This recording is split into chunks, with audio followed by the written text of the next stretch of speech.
Take a look at this headline. It's from Axios, and it reads, quote, Democrats enter panic mode as Gaza protests erupt, end quote.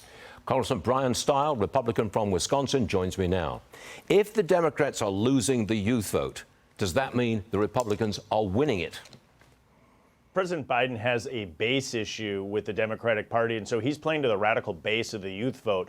But overall, students and young people understand that Biden's policies are actually clobbering them.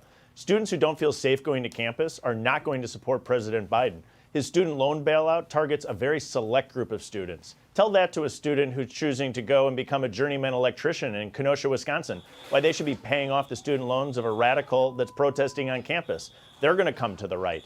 Take any young couple that recognizes that the median mortgage increased from $1,200 to $2,400 under President Biden's term in office, and they're getting priced out of the housing market and can't afford the things that their families need. This is an opportunity for conservatives to go and sell our policies to young people. There's an interesting article in the Wall Street Journal this morning about parents of college kids who are getting really royally PO'd at what's going on campus. I think they are likely Republican voters, not Democrats, right?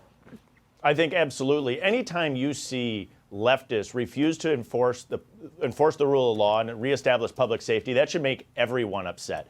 We saw the same thing play out in the summer of 2020, where radical leftists refused to enforce the rule of law and reestablish public safety. In this case, absolutely every student has a right to feel safe going to class. But what we see time and again is university presidents and university chancellors across the country refuse to stand up and enforce the rule of law, and in particular protect the rights of our Jewish students on campuses. It's time there are some lawsuits, I think. Congressman, I want to get back to the jobs report. 175,000 jobs added to the economy in April. The unemployment rate ticked up to 3.9%. That was a fairly weak report. But the president has just put out a statement saying 175,000 jobs, the great American comeback continues. What do you make of that?